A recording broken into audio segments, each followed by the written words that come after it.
girl whose parents were both longtime AA members was given the school assignment by her Catholic school teacher. She was to write an essay on, quote, "What religion were you raised in and how has it affected your life?" Hearing this, her mother began to apologize because they hadn't raised her in any particular religion at all. But her daughter stopped her saying, "Don't worry, Mom, I got this covered."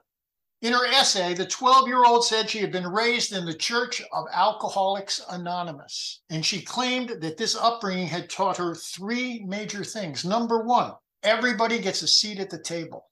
Number two, everyone deserves a second chance. Number three, our job is to take care of each other. Everybody gets a seat at the table, everybody deserves a second chance, and our job is to take care of each other. I heard it through the grapevine. Welcome.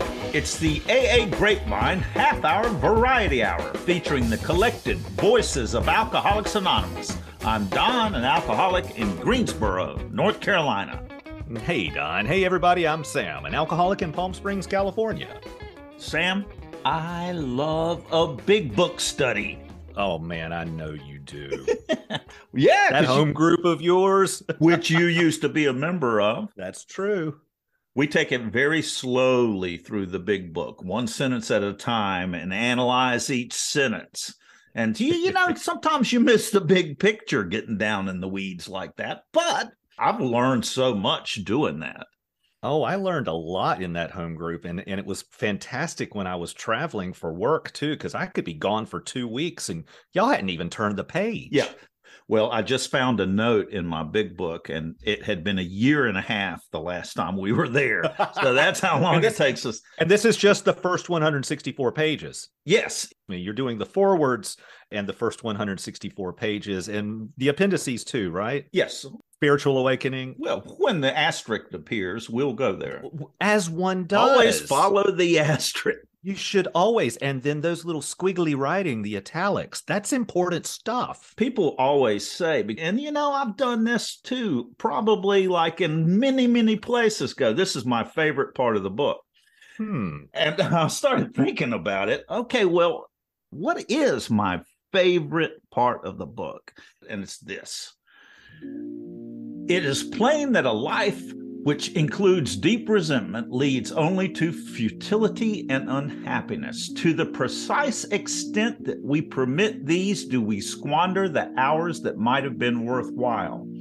That, coupled with this line, for when harboring such feelings, we shut ourselves off from the sunlight of the Spirit. What I remember thinking about that at work. I had read it in a meeting at a big book study at lunch, and I was at work. I'm a painter, and I went out to my truck and got my paperback copy of the big book and read it and was going, you know, that's really true. When I am all tangled up, angry at something, I squander the hours that might have been worthwhile.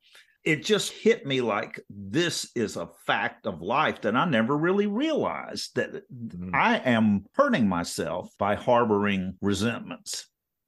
That's very wise of you, Don. I'm really glad that you picked up on that. Well, I'm very glad that Bill wrote that.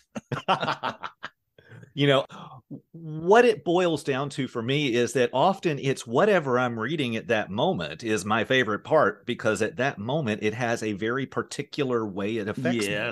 And that can be completely different the next time I read it. That's why people say so frequently, this is my favorite part of the book. They're responding to it. But there is something that always comes to mind for me, and it's the story on page 268 in the 4th edition, The Keys of the Kingdom.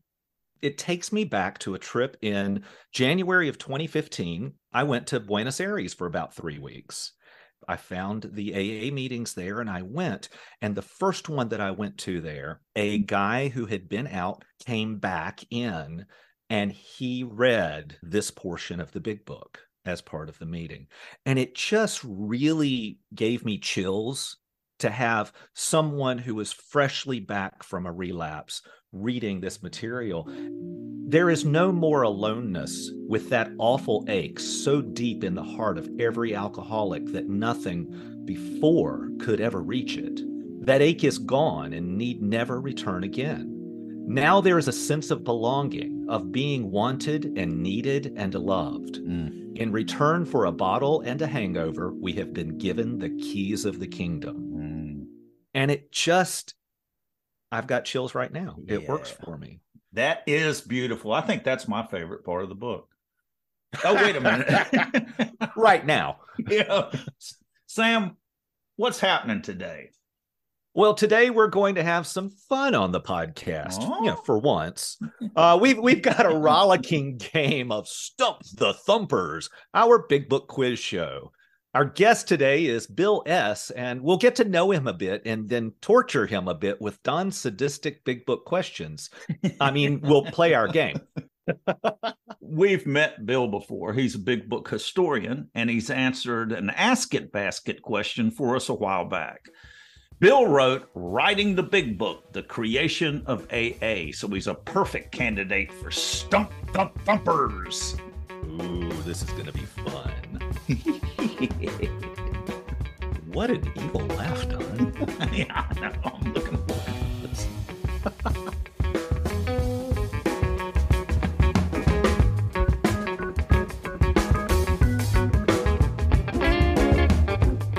Hey, Don, how do I send Grapevine a donation? Since the Grapevine is self-supporting, we don't sell ad space in our magazines, on our website, or in our podcast. Grapevine doesn't even accept donations from AA members. What? If you want to support Grapevine, visit aagrapevine.org/store.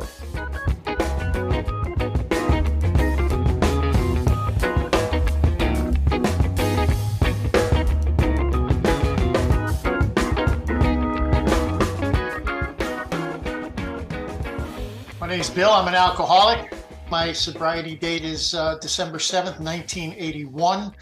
My home group for 38 years before COVID was a men's group, Stratford Men's Group. And I always said, if you're in the state of Connecticut, you need to be at that group. COVID put me on Zoom, and I've been on doing a Zoom AA meditation meeting that we started doing at 8 meetings a week, and I'm doing 5 of those a week. I'm running the Sunday meeting. I'll be doing that in a couple of hours here. The interesting thing for me was my home group for 38 years was a men's meeting. And in this particular meeting, 2/3 of the people are always women. Mm-hmm. So it's very, very, very, very different. Live meetings, in-person meetings are absolutely an important part of recovery for me.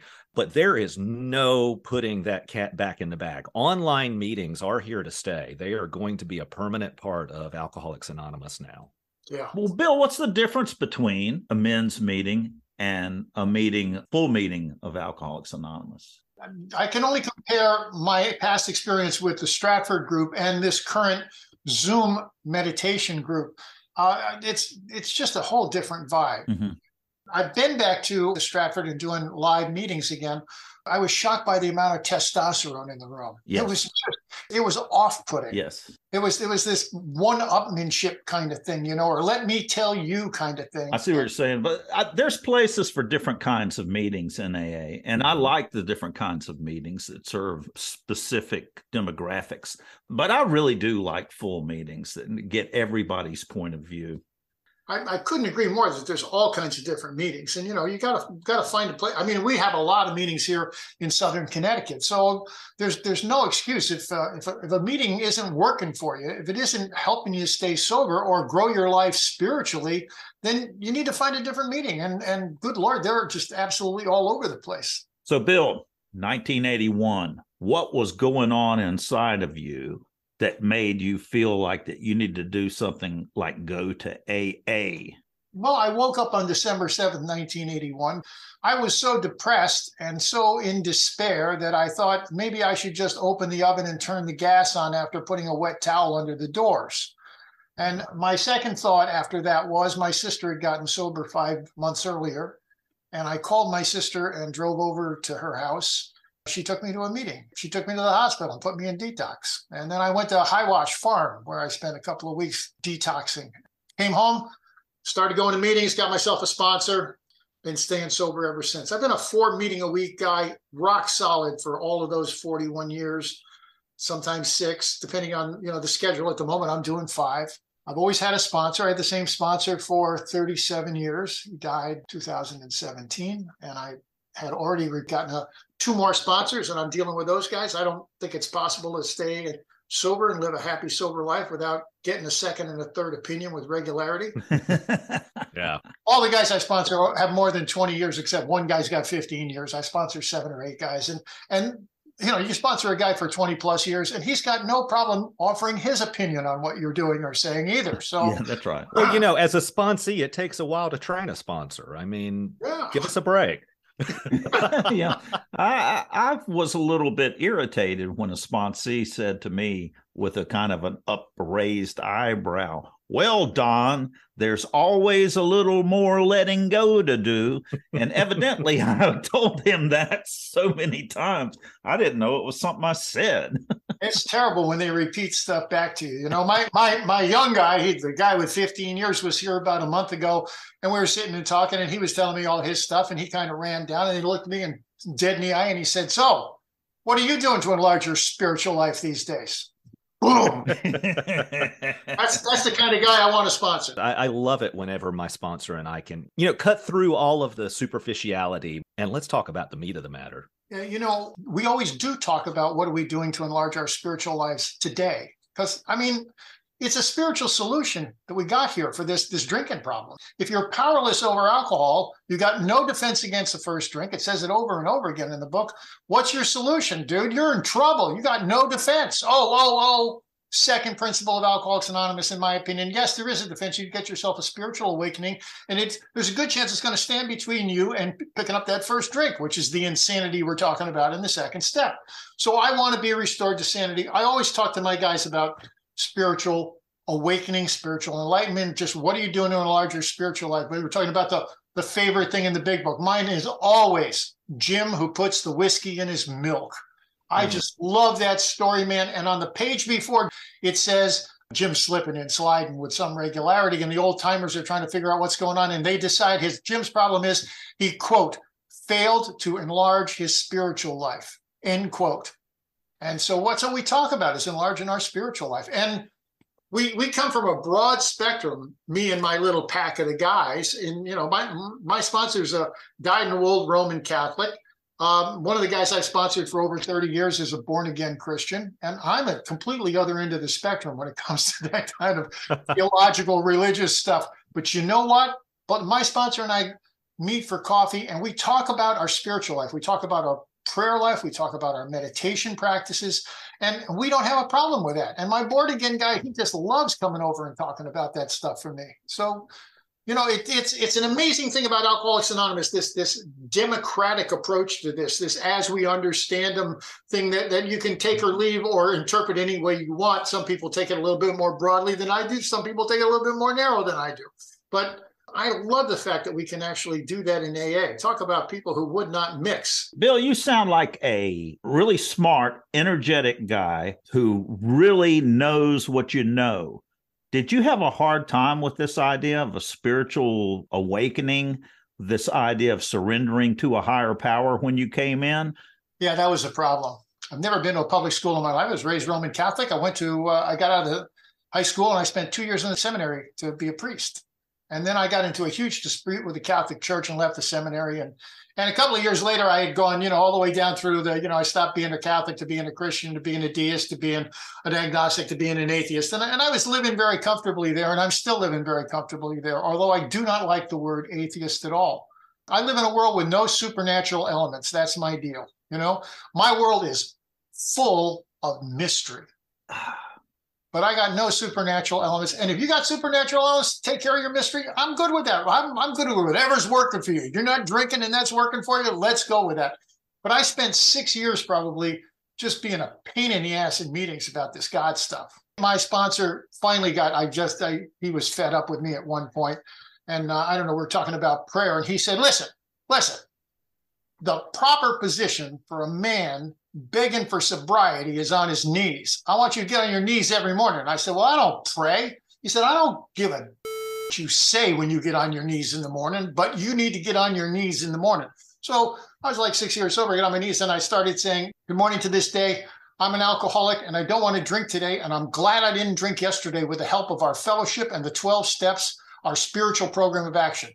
That's what I started saying. And I've been getting on my knees for the last 35 years, and I've changed it. I mean, if you don't change what you're doing on your knees, in my opinion, it's just stale rote words, and I change it all the time.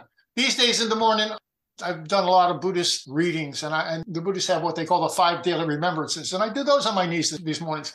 But I always say, welcome to the day, and to everything that happens to me today, I want to be able to welcome it. Welcome is the shortest version of the 3rd step I know, Oh, that is just, I'm lit up listening to you talk about this. No, I want to hear what you have to say, Sam. So my last drink was in 2003. I reset my sobriety date in 2012 using poppers and diet pills in a way that's not sober for me. Now that that's out of the way, in 2012, I changed things up. I got a new sponsor, started working the program their way. One of the things that I did, because the guys that I was hanging out with at that time did this, I started hitting my knees when I got out of bed in the morning.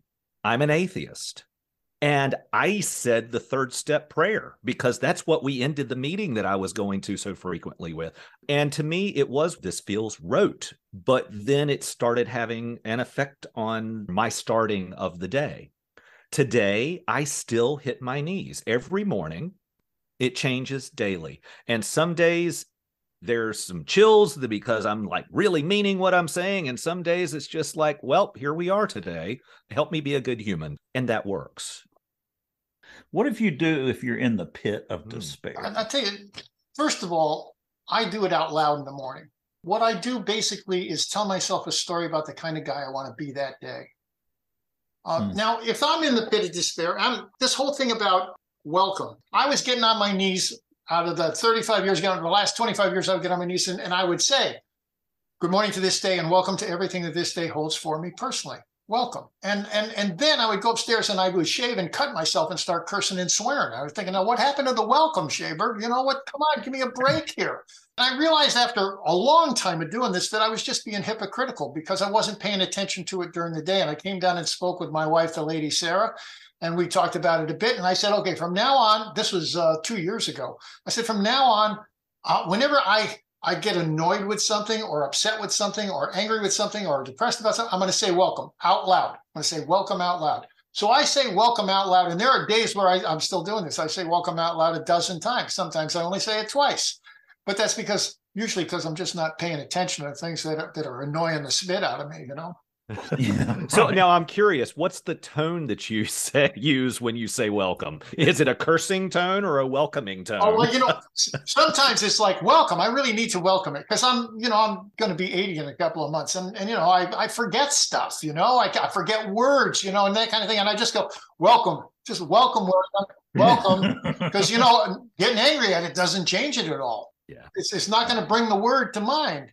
But there are other times where the internet connection goes south, right? You're in the middle of something and boom, the internet connection is gone. And then I'm going, welcome. Like everything else in life, there's a spectrum here, I love it. Bill, I'm going to try this on. Thank you for this. Yes. Yeah, I'm available to my higher power, whatever is put in front of me, whatever it is, good or bad, rather than rail against it and try and fight it or change it, which takes me out of the sunlight of the spirit. In other words, what you're saying is you'll allow it?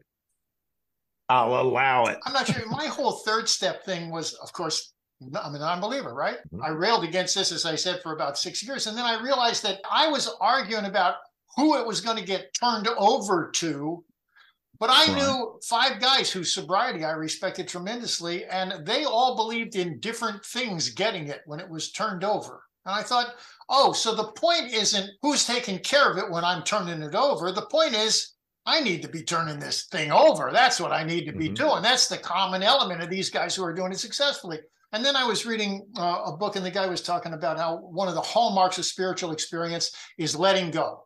And I thought, I like that better than turning it over. Turning it over just means there's got to be something there that you're turning it over to. But if you're letting it go, it's a whole different deal. So I did the letting go thing for a couple of decades.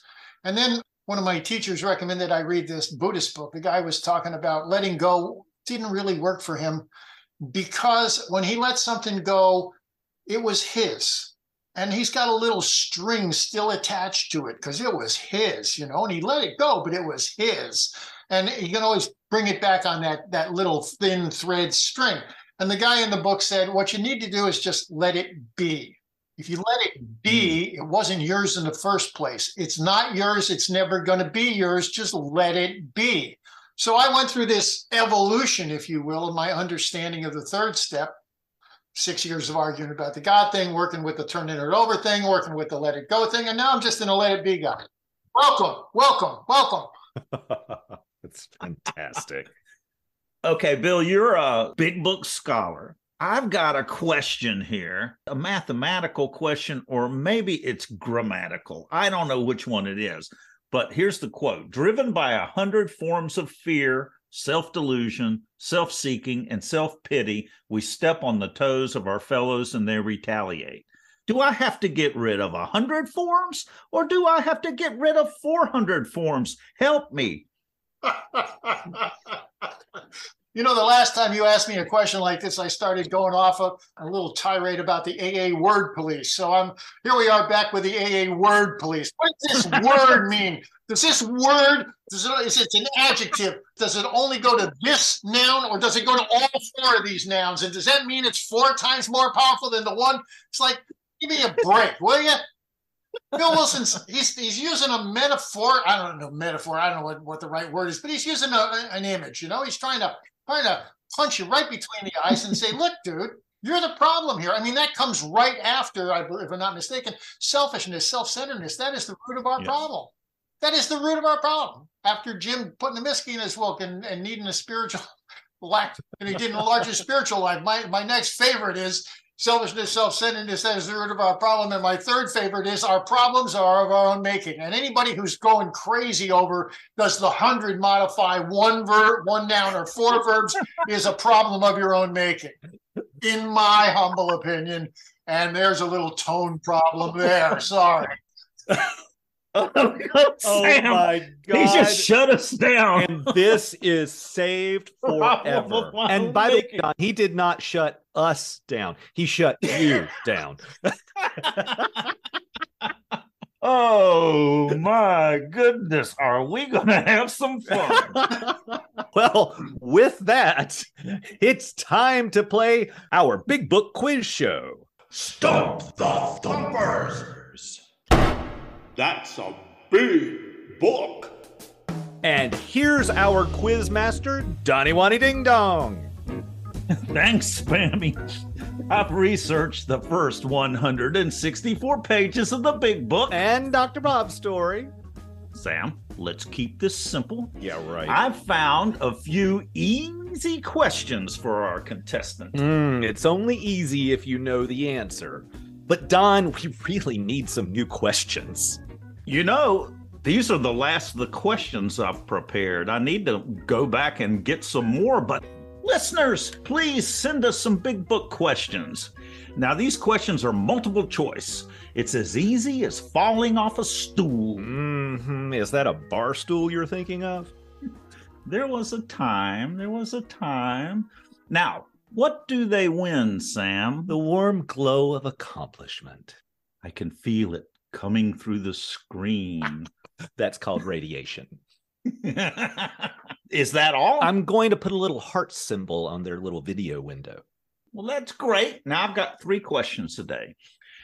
Bill, guess right, and you gain 2,000 points. That's a lot of points. But Bill is an alcoholic, so I'll allow it. Well, I don't know about you, but my dopamine receptors are exhausted. We alcoholics need a lot of encouragement. There are never enough points. Bill, are you ready? I am ready. All right. He thinks he's ready, Don. I've asked this question before, so no help from you listeners. Keep quiet. This is a quote from How It Works, page 66. The grouch and the brainstorm are not for us. What did Bill mean by brainstorm? I'm going to give you 4 choices. 1, a sudden rage. 2, a brilliant idea. 3, a headache. 4, the ability to generate and cast out lethal bolts of electricity with your mind. I vote for number 1. Well, I really like number 4, though. I think that's better. Oh, is that your superpower, Sam? It is right now. So the answer, this is from the Merriam-Webster dictionary. Today, we think of a brainstorm as a positive thing, something that solves a problem or gets the creative juices flowing. But when it was first used, brainstorm meant something very different. According to the 1934 edition of the Unabridged Dictionary, it meant only a violent, transient mental derangement manifested by a maniacal outburst. I'm getting that as a tattoo, Don. Or a sudden rage. Brainstorm took on a new meaning in the 1950s when used by Walt Disney's think tank as a forum for sharing ideas. So the answer is number 1, sudden rage. And Bill, you've got 2,000 points. Bill, are there any other places or words that you know have changed meaning as much as brainstorm has? I mean, brainstorm now, very few people think of it as a sudden rage. Right. The one I get asked about all the time, and I don't have a better answer for this, is trudge the road of happy destiny. Trudge. Yeah, trudge. People just really push back against that. And you know what's interesting to me is before the big book was published in April 10th, 1939, in February, in the early 20s, they published a multilith printing. It's not a Xerox copy. There was no Xerox machines, but it was that kind of, it was copies. And they made all kinds of changes to it. And people made all kinds of suggestions that were taken and that weren't taken.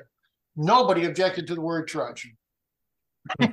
But wait, there are other things that show up. So shoemaker, stick to thy last. That's in 12 and 12. Well, it's still part of our literature. Yes. And also shot through. These are terms that just don't mean anything to people today. Nobody knows that a last is a shoe form. And shot through meaning that it actually is a thread that's going through an entire weaving or tapestry. Words can be really cool. There's all kinds of things in the big book that nobody knows what they mean anymore. Right off the bat, they're all at the captain's table.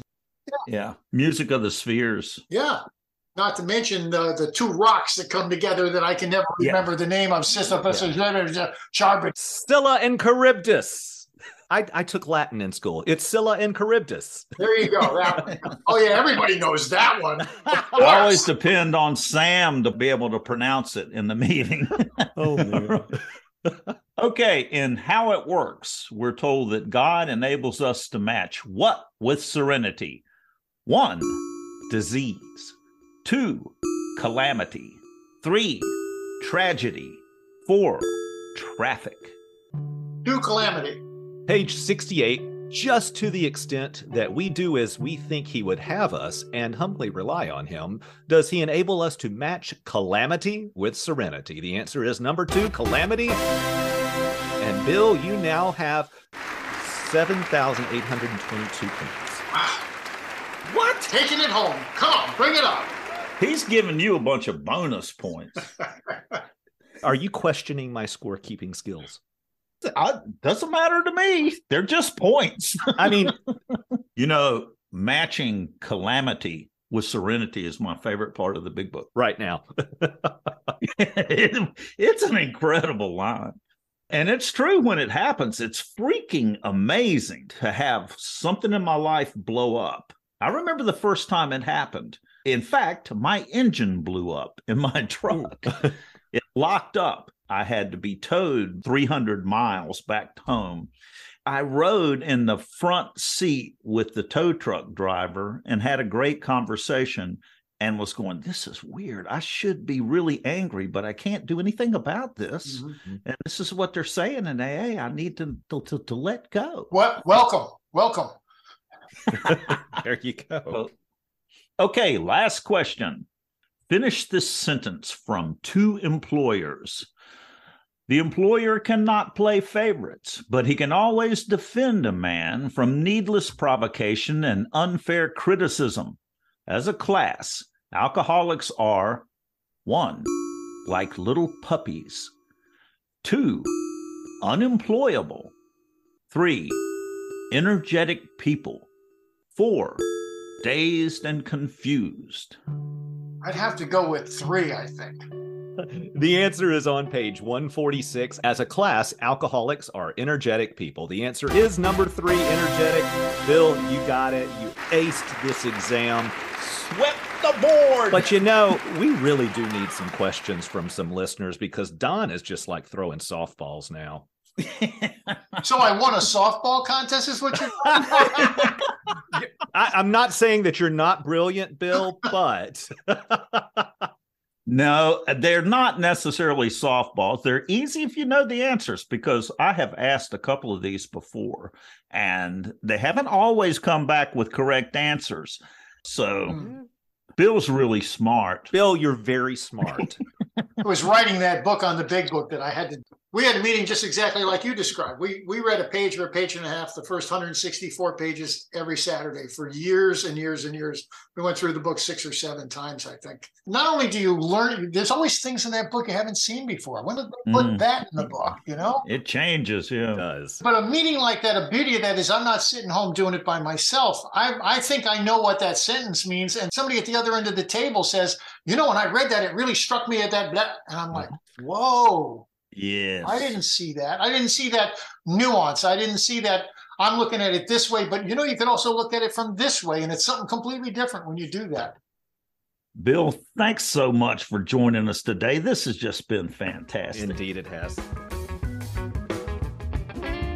The Grapevine is looking for your story submissions. Midlife sobriety. Stories are due April 15th, 2023. Share about some of the challenges you've had after 8, 10, 20 years sober. Have you ever nearly relapsed? Did you ever stop going to meetings or disconnect from AA? Have you ever been a dry drunk? How did you get back on track? What helped you may help someone else. Share your story by April 15, 2023 via aagrapevine.org/share.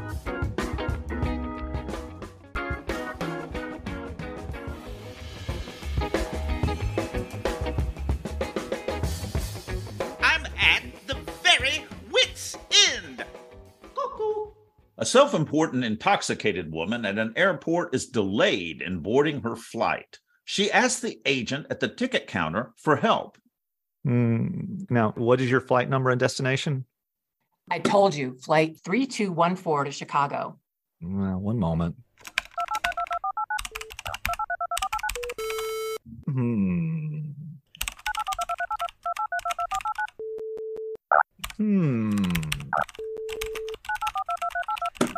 This is ridiculous. Do you know who I am? One moment. Anyone here who can help this lady, please come to the ticket counter. She doesn't know who she is.